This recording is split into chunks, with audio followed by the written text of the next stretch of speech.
बिस्मिल्लाहिर्रहमानिर्रहीम। अस्सलाम वालेकुम। कैसी है मेरी यूट्यूब फैमिली? उम्मीद है कि सब खैरियत से ठीक ठाक होंगे और जहाँ कहीं भी होंगे अल्लाह ताला की हिफाजत में होंगे।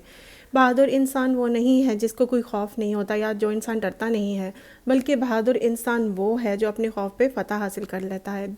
हमारी ज़िंदगी में बेतहाशा ऐसे खौफ होते हैं जो हमारे अंदर घर कर चुके होते हैं और जिनसे हमें निकलना होता है और हम निकल नहीं पाते। तो हमेशा याद रखिए कि बहादुर वो नहीं है जो किसी चीज़ से डरता नहीं है या बेखौफ होता है, बल्कि बहादुर वो होता है जो अपने इस खौफ पे काबू पाता है और फिर आगे बढ़ता है। इंसान, मर्द और औरत में से औरत को अल्लाह ताला ने इज़्ज़त तोहफ़े में दी है, लेकिन मर्द को कमानी पड़ती है। मर्द चाहे बाप है, बेटा है, भाई है या शौहर है, अगर उसको वो शफ़ीक है, रहम दिल है, मोहब्बत करने वाला है, ख्याल करने वाला है, तो बस फिर वो अपनी इज़्ज़त कमाता ही रहता है और कमाता ही रहता है।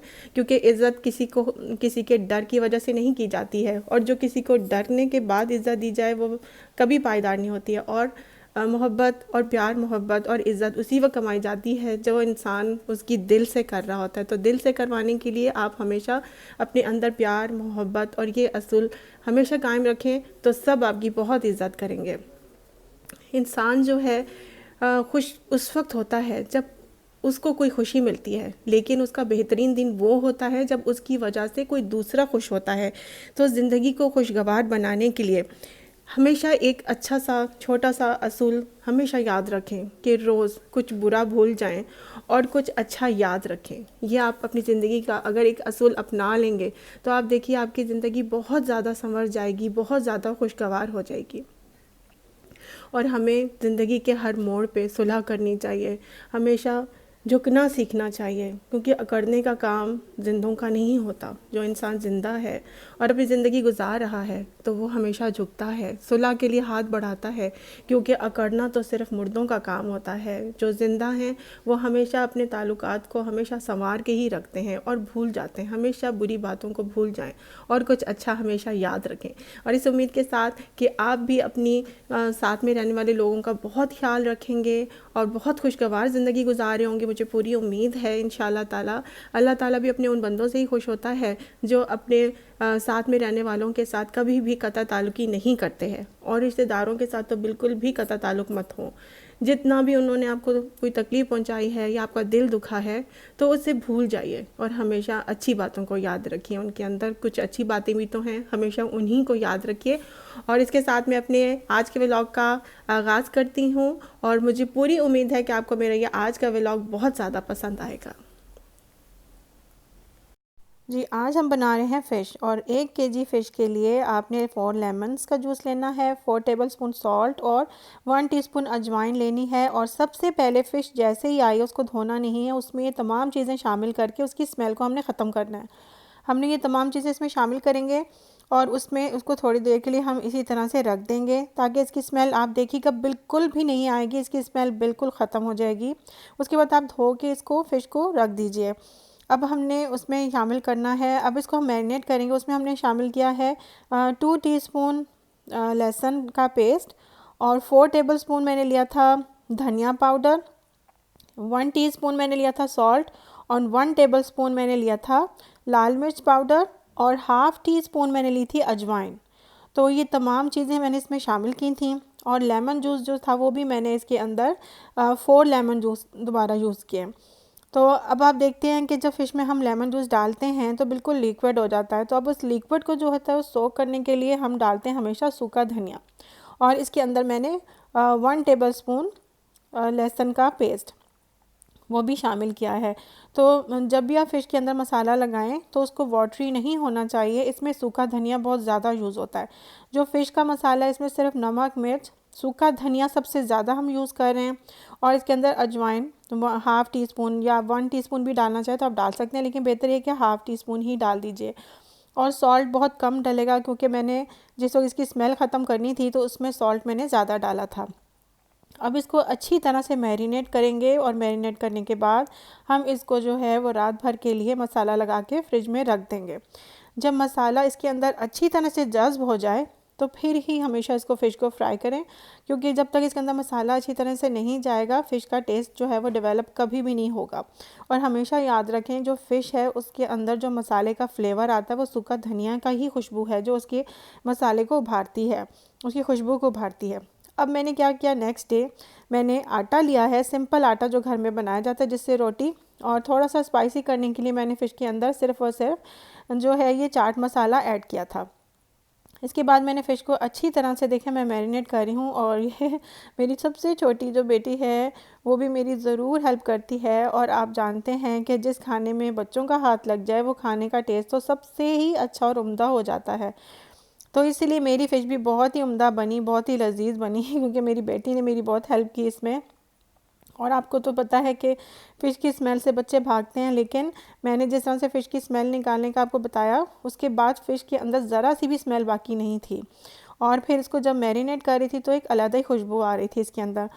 और अब मैंने इसको फ्राई करना है, फ्राई करना शुरू कर दिया है। मीडियम हम बिल्कुल हम हीट रखेंगे, इसका कलर हमने ख़राब नहीं होने देना, क्योंकि इसके कलर से ही दिल चाहता है खाने का। तो आप देखेंगे कि इसके ऊपर जो कोट हुआ हुआ है वो बिल्कुल भी ख़राब नहीं होगा, बिल्कुल ऐसे ही रहेगा। और फ़िश जो है वो बहुत ही लजीज अंदर से रेडी हो जाएगी। और फ़िश को हमने ऐसे तैयार करना है कि एक तो ये अंदर से सोगी बिल्कुल भी सॉफ्ट रहे, और इसके जो है ऊपर का कलर बिल्कुल भी ख़राब नहीं हो। और इसको गार्निश करने के लिए मेरी छोटी सी बेटी ने जो है वो काटी है लेमन। आप देखें कितनी अच्छी कटिंग करी है वो। मेरी बेटी को बहुत शौक़ है इन चीज़ों का, तो उसने इसको डेकोरेट करने के लिए लेमन काटे हैं छोटे छोटे से। तो इसके बाद ये देखें फ़िश को आप जो है जिस वक्त आपने इसको ऑयल में डाल दिया तो आपने इसके पास से बिल्कुल भी नहीं हटना। इसको आप मतवादर चेंज करते रहें ताकि इसका दोनों तरफ से जो है वो एक जैसा ही कलर आए, टेक्सचर ख़राब नहीं होना चाहिए इसका। और क्योंकि फ़िश जो होती है जब फ्राई हो रही होती है तो हमने इन बातों का ख्याल रखना कि एक तो अंदर से ये सूखने ना पाए और अंदर से बिल्कुल ये सॉफ्ट रहे, और इसका फ्लेवर बहुत अच्छा होना चाहिए, और ऊपर से कलर इसका ख़राब नहीं होना चाहिए। तो जब भी आप फ्राइंग करने की चीज़ें डालें तो हमेशा एक जैसे ही पीसेस डालिए ताकि जो है इन सबको एक जैसी हीट मिले और एक जैसे वक्त में ये लोग रेडी भी हो जाएं। तो मैंने ये पीसेस 4 बिल्कुल एक जैसे डाल दिए थे इसमें। और फ़िश जो होती है उसको आप रोटी के साथ भी खा सकते हैं, और अगर आप यूँ ही सादी खाना चाहें तो वैसे भी खाई जाती है। तो मेरे घर में दोनों तरह से खाई जाती है, बाज़ औक़ात रोटी के साथ भी खाई जाती है, बाज़ औक़ात जब फ्राई की होती है तो सब बच्चे यूँ ही खा लेते हैं। मेरे हस्बैंड भी ऐसे ही खाते हैं रोटी के बग़ैर। तो ये इसका जायका जो होता है वो बहुत ही उम्दा बनता है। बच्चे जो होते हैं जब तक अपने शौक़ से आपके साथ हेल्प करने नहीं आए तब तक जो है वो कभी भी नहीं सीख पाएंगे। तो हमेशा खाने में भी कुछ ऐसा उनके लिए अट्रैक्शन रखें कि वो ज़रूर आपके साथ आपकी हेल्प करने आए क्योंकि बच्चे जो होते हैं उनकी भी आप देखें उनका बहुत ज़्यादा क्रिएटिव माइंड होता है, और वो बहुत अच्छे तरीके से चीज़ों को डेकोरेट भी कर लेते हैं और आपकी बहुत अच्छे तरीके से हेल्प भी करने में आपका बहुत ज़्यादा साथ देते हैं। तो ये देखें फ़िश अब रेडी हो चुकी है। आपने देखा कि इसका कलर दोनों तरफ से बहुत खूबसूरत आया, बहुत ही शानदार किस्म की फ़िश रेडी हुई है, और जितनी ये खूबसूरत लग रही है इसका टेस्ट उससे भी ज़्यादा उम्दा और मज़ेदार था। बच्चे जो हैं जब ऑयल का काम हो तो उनको फ्राइंग करने के लिए उसी वक्त दें जब उनको बहुत अच्छे तरीके से हर चीज़ आ जाए। तो मेरी बेटी भी बहुत कोशिश कर रही थी कि मैं उसे फ्राई करने दूँ, लेकिन मैंने उसे ऑयल के पास नहीं आने दिया, दूर ही रखा, क्योंकि जब हम भी छोटे थे तो हमारी मदर भी जो हैं वो बिल्कुल भी ऑयल के पास नहीं आने देती थी। तो ये थोड़ा डेंजरस होता है। और इसके साथ मैंने बनाई थी इमली की चटनी, और आपने देखा कि मैंने हाइंस की बॉटल में ही इमली की चटनी भी डाली हुई है, और बहुत आसानी से निकल भी जाती है ये, और जितनी यूज़ करनी होती हैं आप यूज़ कर लें।